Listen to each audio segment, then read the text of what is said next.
Good morning, students. Welcome to the fourth module, that is pneumatic power systems.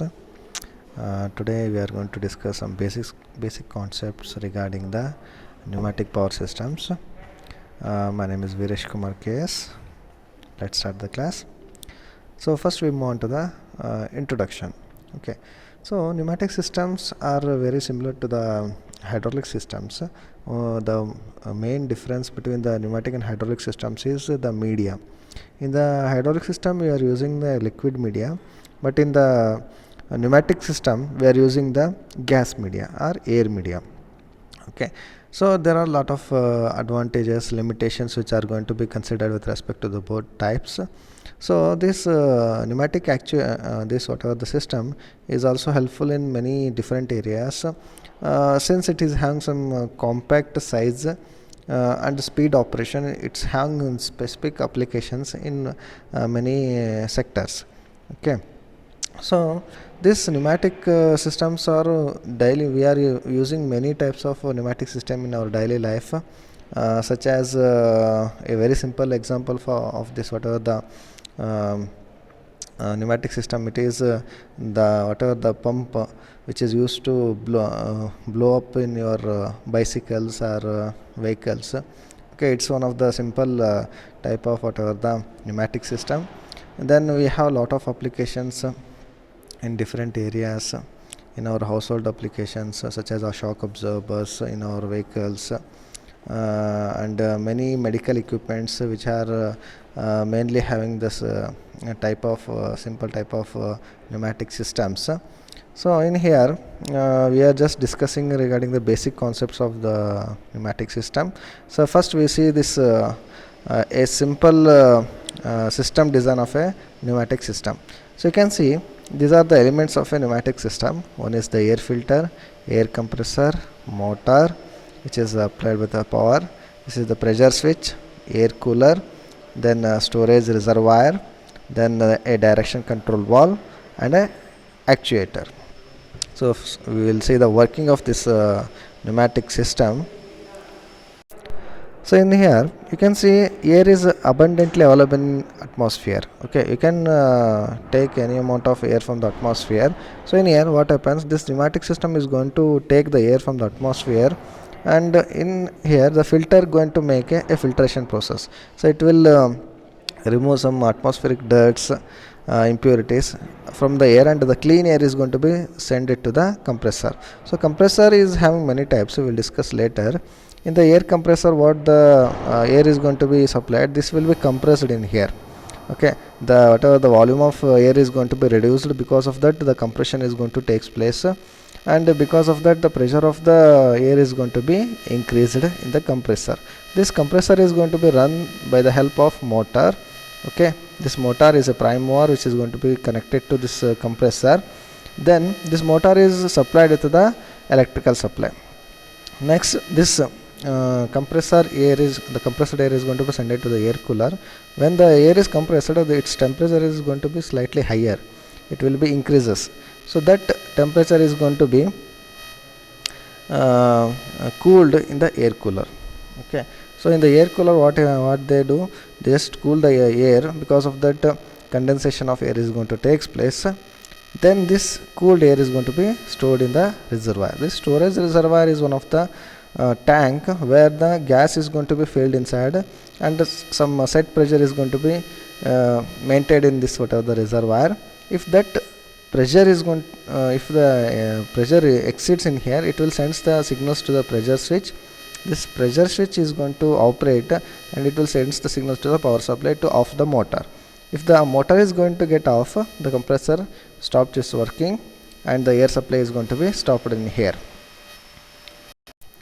Then whatever the stored air which is present in the reservoir is going to be supplied to the direction control valve. Okay, this direction control valves, it is if you see the hydraulic system control valves, direction control valves, it will be similar to in here, but the media is air in here. So you can see the lever operation. The first lever operation represents the off position, second lever operation represents the rise position, and third lever position is going to represent the lower. So what happens, as the lever at the first position, the air is not going to transmit it to the actuator. So when it is going to be shifted to the second position, the air is going to be transmitted from this position. The air is transmitted in here, and it will fills here. In the second position, what happens, the air is going to be transmitted from this port to this port. So what happens, the air transmitted from here to here, and it will pushes the piston to move upward, and this rise position is going to be achieved in here, the extension position. If the lever is shifted to the third position, then the air is transmitted from here to here, and it will pass through this B port, and it will pushes the piston downward, and this load is going to be lowered. So like that, the operation of this lever will help the lowering and rising of the piston. With respect to that, the load can be raised and lowered in here. So this is the operation of air actuator. So after the whatever the gas which is present here, it will be exited from the A port, and it will be directed to the atmosphere. So this type, the operation of the pneumatic system is going to be considered in here. Next, we will move on to the choice of working medium. Okay, so how we are going to choose a working medium? Working medium is nothing but the liquid medium which is used to, the fluid medium which is used to run the system. That may be a hydraulic system, that may be a pneumatic system. So when a system needs high speed, medium pressure and less accuracy, means if you require a high speed, medium pressure and less accuracy, then you have to go to the pneumatic systems. If the system require high pressure and high accuracy, the fluid system with oil is good. What happens? The pneumatic systems are having high speed, but the pressure maintenance is it's not that much accurate in the pneumatic system. But if you go to the hydraulic system, it having the high pressure and high accuracy in the hydraulic system. So that is one of the differences in the pneumatic and hydraulic. And the power requirements are very high, means when the power requirements are very high, like in the power press, oil hydraulics is the option. Means if you require the higher power, so then you have to move on to the hydraulic systems. If you require medium power, then you have to go to the pneumatic systems. Then location of a system also plays a role in the selection of working medium. Locations such as high temperature location or severe temperature locations, what happens? The temperature variation will leads to the variation of the working medium properties. So the air is one of the best. If you go to the oil hydraulics, it will be better in the temperature variation, because it will not have that much of variation, and if you have some other devices to cope up that variation. But if you go to the air, there is some condensation problem which is going to be occurs in the air. So you require some extra heating devices to remove that condensed air's water particles. Okay. The another issue related to the selection of working medium is that the fire electric hazards. Okay. If you compare with respect to the hydraulics and pneumatics, hydraulics are more prone to the fire hazards, because the liquid may able to catch some fire, or it is having some electrical conductivity, so it is having the problem of those two. But if you go to the air, that is not having that much problem. So you can select the air type of system, that is pneumatic system, in the place where there is electrical hazards are going to be there, or fire hazards are going to be there. So next we move on to the characteristics or advantages of compressed air. Okay, so you are using the compressed air in here in the whatever the pneumatic systems. What are the characteristics of that? Air is available abundantly at all locations. Okay, that is one of the advantage. Air can be transported from the source to point utilization very conveniently through piping layout, and there are no limitations on the distance, so you can easily transport it. Next, compressed air can be stored conveniently in the reservoirs and used whenever required. It can be stored and it can be used whenever required. Compressed air is free from explosion, so that is one of the advantage, and electrical hazard problems. Air is clean and has no leakage messy problems. Means if you go to the oil hydraulics, there may be a lot of leakages and the oils are very sticky, so it have messy operations. Okay, so that will not be the problem in the pneumatic system. So it is very clean it having the less leakage means it have no messy problems like hydraulic system. Generally, the temperature variations do not affect the performance of air system as long as the air treatment system are maintained. Means if you have the air treatment system such as filter, regulator and lubricator, if you have the better air filtering or air treatment systems, you are not having any problem of temperature variation. So that is the one of the advantage. Most common components of air systems are simple and compact in design.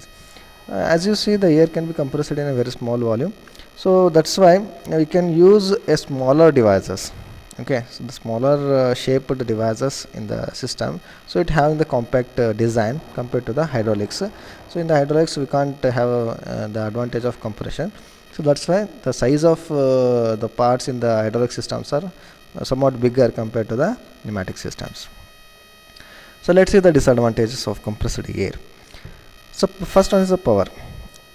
Air as a working medium is not useful for high power and high precision applications. Okay, so that is one of the limitation of a pneumatic system. You can use it for the medium power and medium precision applications. Next, lubrication. Air is not a good lubricating media unlike the hydraulic oils. As you know, since the hydraulic systems or any fluid power systems, it having the reciprocating elements, so that reciprocating elements, rotator elements require some lubrication. But in the pneumatic, air is not a good lubrication compared to the oils. So that's why what they do in the air, they will mix the oil mist. Okay, they spray the oil mist. With respect to that, oil mist is going to be with help the lubrication process. Like that, it's going to be there. Next, heat dissipation. So air is not a good conductivity. It's having very poor conductivity. So that's why heat dissipation is very poor in the pneumatic systems. Okay, so sealing. So as you know, the liquid in the hydraulic systems, what happens, the oil gets seals some of the gaps in a hydraulic system. By that the sealing is going to be automatically done by the hydraulic oils, but in the pneumatic system it will not happen like that. The air get leaks in the whatever the gaps, it will not make the sealing of that small gaps, and because of that leakage problem is normal in the pneumatic system. Noisy and condensation.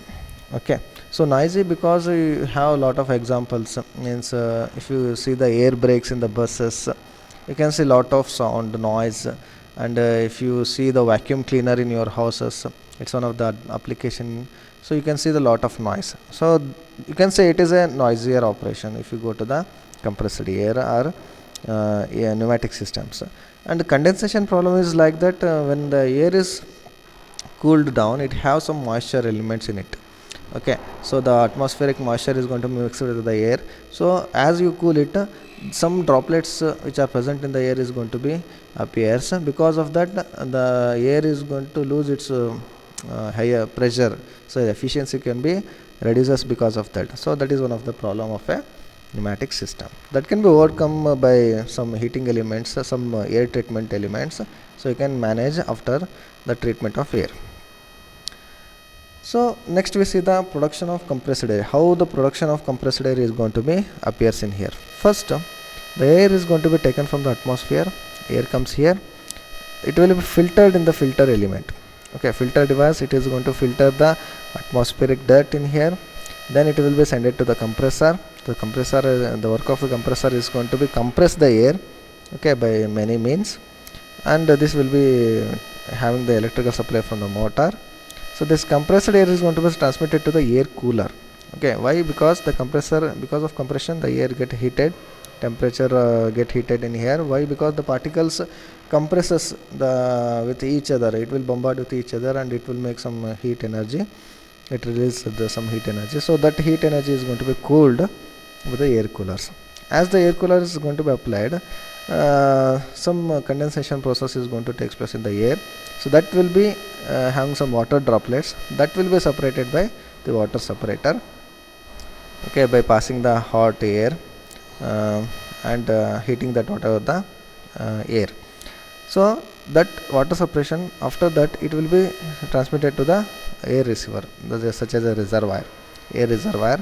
as air reservoir limits its pressure, it will on this pressure switch, and it will transmit that pressure signal to the motor control unit, and motor control unit is going to be offed in here.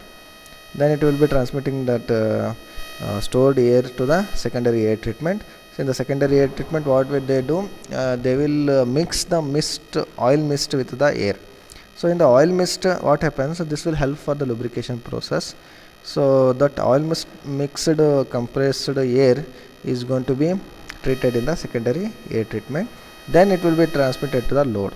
So load is nothing but the direction control valves, the actuators, or different types of valves which come under the load for the output work.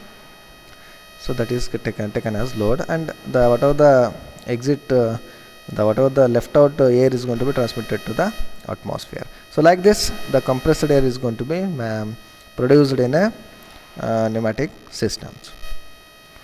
Okay, thank you students. I hope you have got a basic some of the information regarding the pneumatic system.